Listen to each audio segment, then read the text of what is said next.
If you watch the entire Ripley series, you won't see a single dramatic outburst. No yelling, no crying, no big emotional scenes, and yet you can't look away.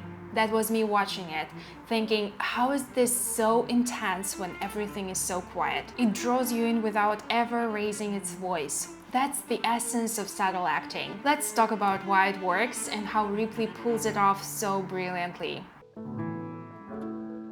Minimalism in acting is when actors try to show real emotions and create believable characters by using small, not too obvious expressions, gestures, and the way they speak. Instead of big dramatic movements like shouting, they use little hints to show what their character is thinking and feeling. It's like they're trusting the audience to pick up on the smaller cues. In episode 2, Tom stares at a Picasso on the wall. He doesn't say a word, no dramatic music, but we know he's suspicious because of the way he slows down and lets the silence do the talking. He's thinking, and we are watching him think.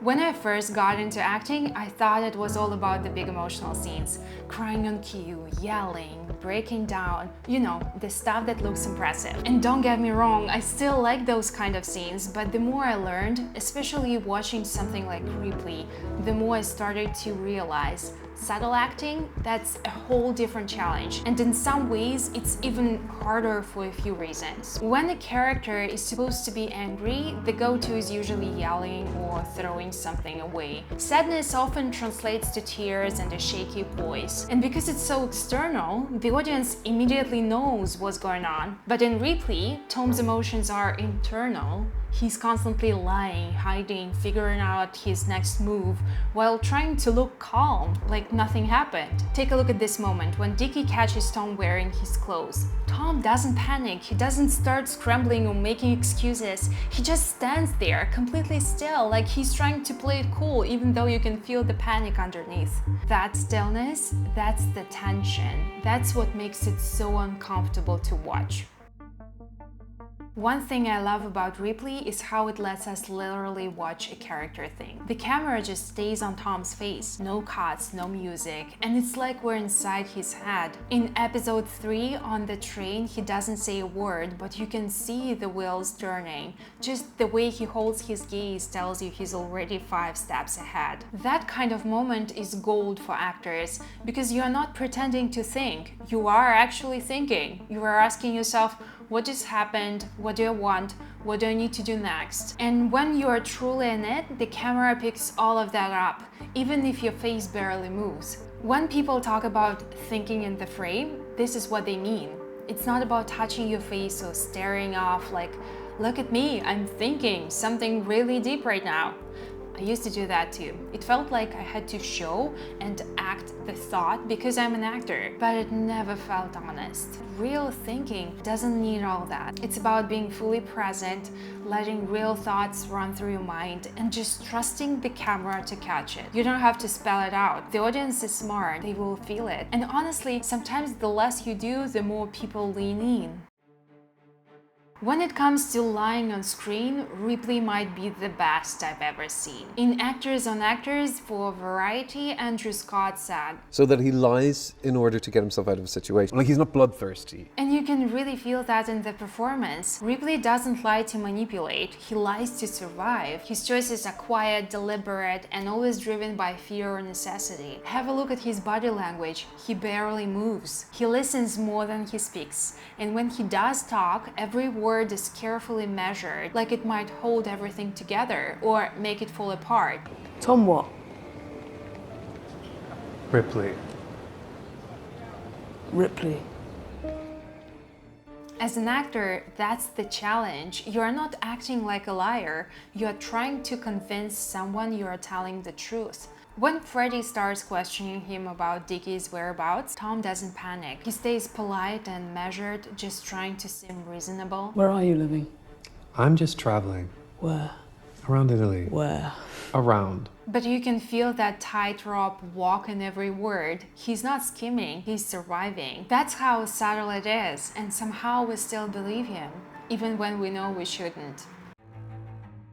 One of the scenes that really stuck with me was in episode 3 when Tom kills Dickie on the boat. There is no dramatic build-up, no emotional breakdown, it just happens. And what's wild is that the most intense part comes after. Tom doesn't cry or scream, he just starts doing. He ties Dickie's legs, he lights a cigarette, he drags his body, he slips into the water, he climbs back, he cleans. Every movement is specific, deliberate, like he's figuring it all out in real time. And here's the thing, as an actor, having all those physical tasks is a gift.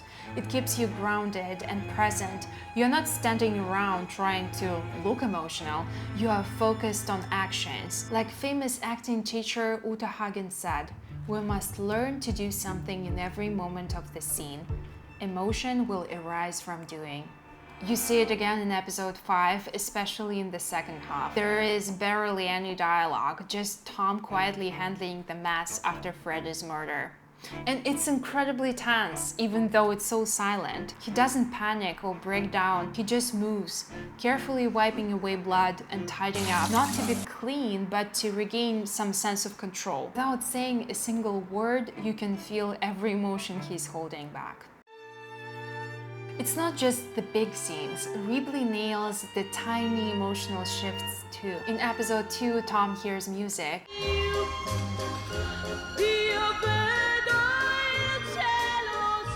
sits still, his eyes slowly fill with tears. No sobbing, just quiet, overwhelming. Even suspicion, played with just a pause, a breath, a glance across the room. It's subtle, but it's all there.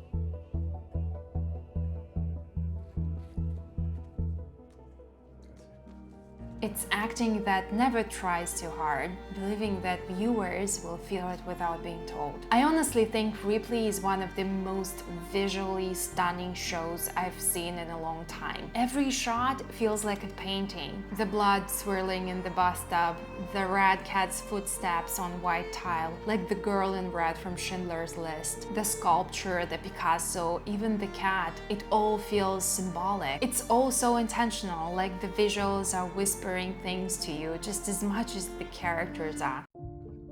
I know a lot of people compare the series to the Talented Mr. Ripley movie, and the movie is amazing in its own way. They're totally different experiences. The movie is vibrant, stylish, fast-paced. The show, it's cold, still, slow burning, like a noir painting in motion. Even the performances are super different. Jude Law and Matt Damon are charismatic and dynamic, but Andrew Scott's Ripley feels deeper, quieter, and honestly way more unsettling because he's so controlled and calm. They are both great in their own way, but personally the series hits differently. It gives me something I rarely find on screen anymore. I think Ripley proves that you don't need yelling to hold attention. Silence can hit just as hard and sometimes harder. And as an actor, it's a reminder, doing less doesn't mean feeling less. It means trusting the story, the camera, and the audience. Thanks for watching. If this gave you something to think about or made you love the show even more, hit that like button, subscribe, and I'll see you in the next one.